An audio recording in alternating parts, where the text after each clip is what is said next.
جانتے ہو جب اللہ انسان پر کوئی مشکل بھیجتا ہے تو وہ اس مشکل کے ساتھ کوئی نہ کوئی ایسی آسانی بھیجتا ہے جو انسان کو اس مشکل وقت میں آگے بڑھنے میں مدد دیتی ہے۔ کبھی وہ آسانی کسی انسان کی صورت میں ہوتی ہے، کبھی وہ آسانی کسی اجنبی شخص کی تحریر کی صورت میں ہوتی ہے۔ جیسے ابھی آپ یہ پوسٹ پڑھ رہے ہیں، میں اسے آپ تک نہیں لا سکتی تھی، اسے آپ تک پہنچانے والا اللہ ہے، کیونکہ میں نہیں جانتی کہ آپ کن حالات سے گزر رہے ہیں، لیکن اللہ جانتا ہے اور وہ اپنے بندوں کو کبھی بھی اکیلا نہیں چھوڑتا۔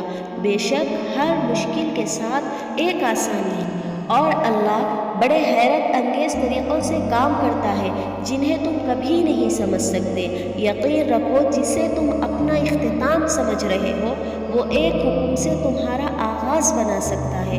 وہ تو تمہارے بہائے گئے ایک آنسو کے صلے کو ضائع نہیں کرتا، پھر کیسے ممکن ہے کہ وہ تمہارے امتحان کے بعد تمہیں خالی ہاتھ چھوڑ دے گا؟ تمہاری زندگی میں آنے والا ہر امتحان بہتری کے معجزے لاتا ہے۔ امید رکھو، مایوس مت ہو، وہ اسی چیز کو تمہارا وسیلہ بنا دے گا جو تمہاری مایوسی کا سبب ہے۔ وہ کیا کچھ کر سکتا ہے اس کا علم تو تمہارے مقدر کو بھی نہیں۔ مانگتے رہو اس سے، وہ ان دروازوں کو بھی تم پر کھول دے گا جس پر تم دستک نہیں دیتے۔ پھر وہ کیسے نہیں ان دروازوں کو کھولے گا جن پر تمہاری دستک کے نشان موجود ہیں۔ بس وہ قبولیت سے پہلے تمہیں تھوڑا انتظار سے گزارے گا۔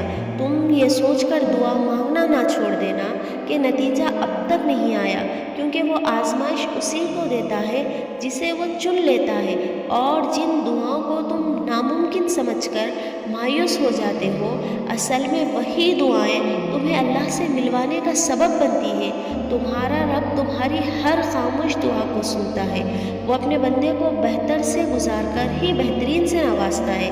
تم نہیں جانتے کہ اللہ نے تمہارے لیے کیا کچھ سوچ رکھا ہے، تم نہیں جانتے کہ اللہ نے تم تک تمہاری چاہت پہنچانے کے کتنے انتظامات کر رکھے ہیں۔ تم نہیں جانتے کہ تمہاری اس دیری کے بعد تمہاری ہر اس دعا کی قبولیت ہے جو تم مانگا کرتے تھے۔ تم نہیں جانتے کہ جس کی ایک تجلی سے کوہ طور راکھ ہو جائے، اس کا ایک حکم کیا سے کیا کر سکتا ہے۔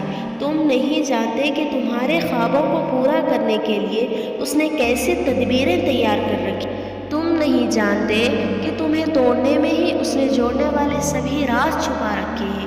تم نہیں جانتے کہ اس نے اختتام میں تمہاری رضا کو ہی تمہارا مقدر لکھ رکھا ہے۔ جب تم محسوس کرنے لگو کہ تم آخری حد تک آزمائے جا رہے ہو تو سمجھ جاؤ کہ تمہارے معاملے کا فیصلہ اور اللہ کی جانب سے مدد کا وقت یقیناً بہت قریب آ رہا ہے۔ بس تم اللہ کے آنے والے حکم کے انتظار میں صبر کیے رہو۔ اللہ کسی بھی حال میں تمہیں در بدر نہیں ہونے دے گا۔ اگر اللہ کا حکم نہ ہو تو انسان فریاد کر سکتا ہی نہیں، یعنی دعا میں ہاتھ اٹھانے والے آپ نہیں ہیں، بلکہ وہ اللہ ہے جو آپ کو خود تک لایا ہے، وہ آپ کو دعاؤں تک لایا ہے۔ کبھی سوچا ہے کہ فلاں چیز کی چاہت سے پہلے بھی کیا آپ اللہ کے پاس اسی طرح جاتے تھے، ہر روز روتے روتے تڑپتے گڑ گڑاتے؟ کیا پہلے بھی اسے اسی طرح مناتے تھے صبح شام؟ اگر نہیں تو جواب بہت سیدھا اور آسان ہے۔ اللہ آپ کے اور اپنے درمیان ملاقات کے بہانے بنا رہا ہے تاکہ آپ اس سے ملنے جائیں، چاہے کوئی بھی آس دل میں لیے ہوئے، کیونکہ وہ آپ کا اپنی طرف آنا دیکھتا ہے، غرض کوئی بھی ہو۔